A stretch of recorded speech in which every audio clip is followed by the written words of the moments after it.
Assalamualaikum warahmatullahi wabarakatuh. Perkenalkan, saya Aditya Putra dengan nomor induk mahasiswa 0102522004. Pada kesempatan kali ini, saya akan menyampaikan atau menjelaskan materi tentang CUDA dari mata kuliah Pengolahan Data Paralel dan Terdistribusi dengan dosen pengampunya adalah Bapak Denny Hermawan STMKOM. Sebelum ke pembahasan lebih lanjut, ada sedikit pengantar agar kita tahu apa itu CUDA. CUDA C++ adalah salah satu cara untuk membangun aplikasi yang dapat berjalan secara paralel dalam skala besar menggunakan CUDA. Dengan CUDA, kita bisa memanfaatkan kekuatan bahasa pemrograman C++ untuk mengembangkan algoritma yang sangat cepat, didukung oleh ribuan thread yang berjalan secara bersamaan di GPU. Baik, berikutnya mengapa menggunakan CUDA? Oke, tentunya pasti ada alasan dan kelebihan dari CUDA ini sendiri gitu. CUDA digunakan untuk meningkatkan performa aplikasi dengan memanfaatkan pemrosesan paralel. Beberapa keuntungan utama dari CUDA itu diantaranya yang pertama itu kecepatan yang tinggi. GPU memiliki banyak inti atau cores yang mampu memproses tugas secara bersamaan. Yang kedua itu efisien energi. GPU lebih hemat daya dibandingkan CPU untuk tugas paralel. Nah, untuk keuntungan yang terakhir itu skalabilitas. Dapat digunakan dalam berbagai aplikasi dari AI hingga simulasi ilmiah. Oke, yang berikutnya adalah konsep dasar dari CUDA. Ada yang pertama itu ada host dan device.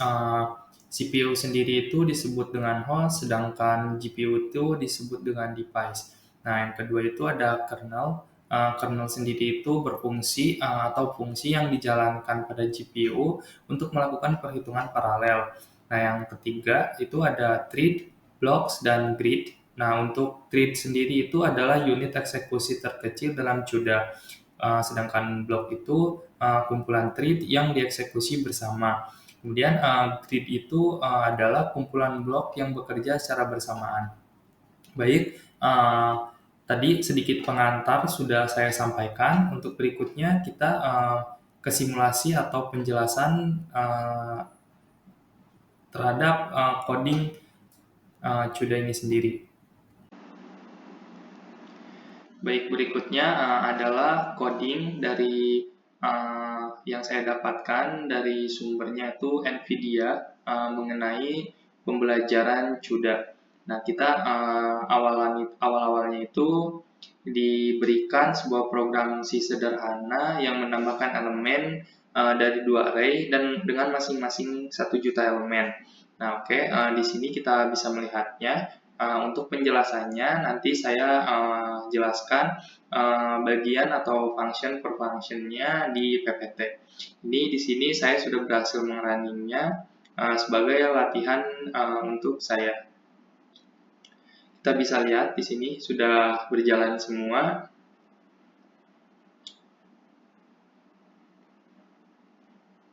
Oke, berikutnya langsung ke penjelasan setiap functionnya. Yang pertama adalah specifier global. Specifier global ini digunakan untuk mengubah fungsi penjumlahan menjadi kernel CUDA yang menunjukkan bahwa fungsi tersebut akan dijalankan di GPU dan dapat dipanggil dari kode CPU. Yang kedua itu fungsi CUDA malloc manage. Nah, fungsi ini tuh memungkinkan GPU mengakses data pengguna unified memory dan mengganti call to delete dengan call to CUDA free seperti yang telah saya kasih lingkaran merah di PPT-nya. Ini memungkinkan alokasi memori yang dapat diakses baik oleh CPU maupun GPU dan menyederhanakan proses transfer data antara keduanya. Peluncuran kernel CUDA ditentukan dengan menggunakan sintaks kurung siku 3 sudut yang ditambahkan sebelum daftar parameter. Karena peluncuran kernel CUDA tidak memblokir thread CPU yang dipanggil, maka untuk menunggu sampai kernel selesai sebelum akses hasilnya, diperlukan memanggil fungsi untuk sinkronisasi. Dengan fungsi yang bisa kita pakai adalah CUDA device synchronize sebelum melakukan pengecekan kesalahan akhir pada CPU.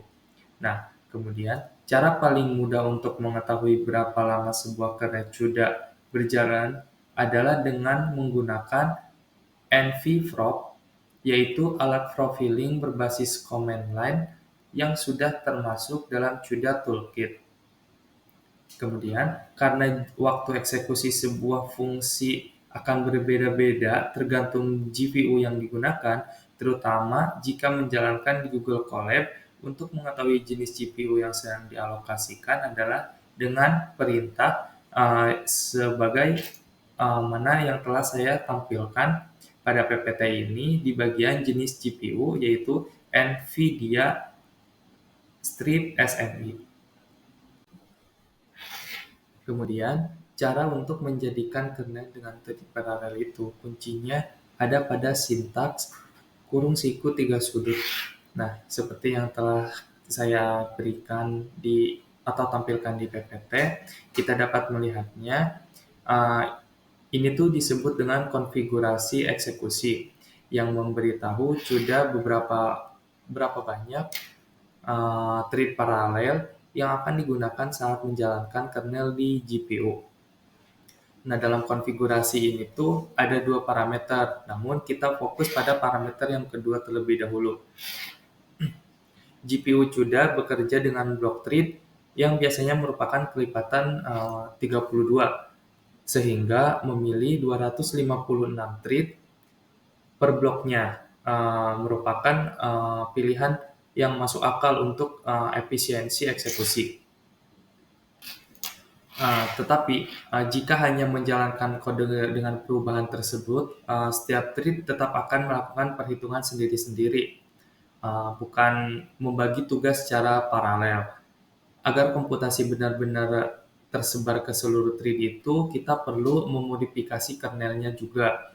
CUDA C++ menyediakan kata kunci khusus yang memungkinkan setiap thread itu mengetahui posisinya saat dijalankan. Nah, perubahan itu diantaranya kita menambahkan thread LDX atau thread IDX.X, itu fungsinya untuk menunjukkan indeks thread di dalam bloknya. Kemudian yang kedua itu ada blockdim.x. Nah, itu fungsinya menunjukkan jumlah total thread dalam satu blok. Hanya perlu menyesuaikan perulangan agar setiap thread memproses bagian data yang berbeda secara paralel, sehingga komputasi bisa berjalan lebih efisien. Kita ketahui GPU CUDA itu terdiri dari banyak prosesor paralel yang dikelompokkan ke dalam streaming multiprosesor atau SM. Setiap SM mampu menjalankan beberapa bulk thread secara bersamaan. Misalnya itu adalah GPU Tesla P1000 berbasis arsitektur Pascal memiliki 56 SM dan masing-masing bisa menangani hingga 2048 thread aktif. Untuk memanfaatkan semua thread ini secara maksimal, kita perlu meluncurkan kernel dengan beberapa blok thread, bukan hanya satu. Seperti yang bisa dilihat, parameter pertama dalam konfigurasi eksekusi menentukan jumlah blok thread yang digunakan. Blok-blok ini bekerja sama membentuk sebuah grid yang memungkinkan distribusi kerja ke seluruh GPU. Jika kita memiliki n elemen yang harus diproses dan menggunakan 256 thread per blok, jumlah blok yang dibutuhkan bisa dihitung dengan membagi n dengan ukuran blok. Jika n bukan kelipatan dari 256, kita perlu membulatkannya ke atas agar semua elemen itu tetap terproses. Berikutnya adalah operasi penjumlahan elemen-elemen dalam array secara paralel di GPU sekaligus merupakan pembahasan terakhir yang akan saya sampaikan.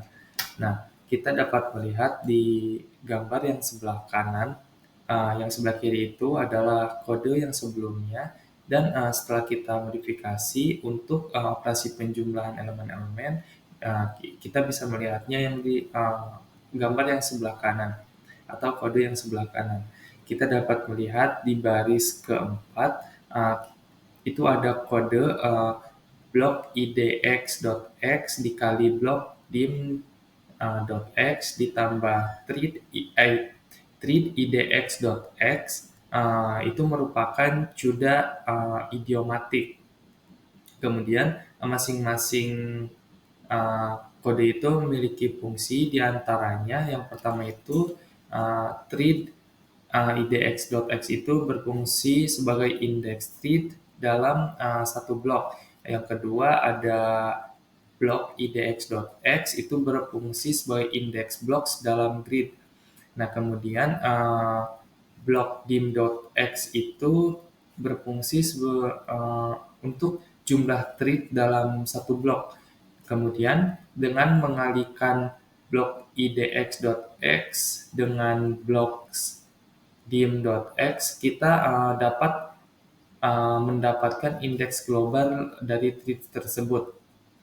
Kemudian di baris berikutnya itu ada grid dim.x, itu berfungsi untuk menampilkan jumlah total blok dalam gridnya.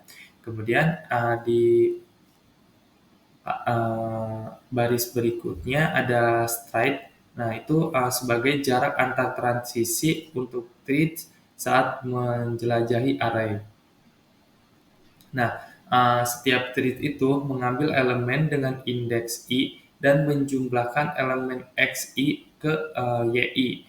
Nah, untuk perulangannya sendiri memastikan bahwa jika jumlah thread lebih kecil dari n, itu maka setiap thread-nya akan menangani lebih dari satu elemen.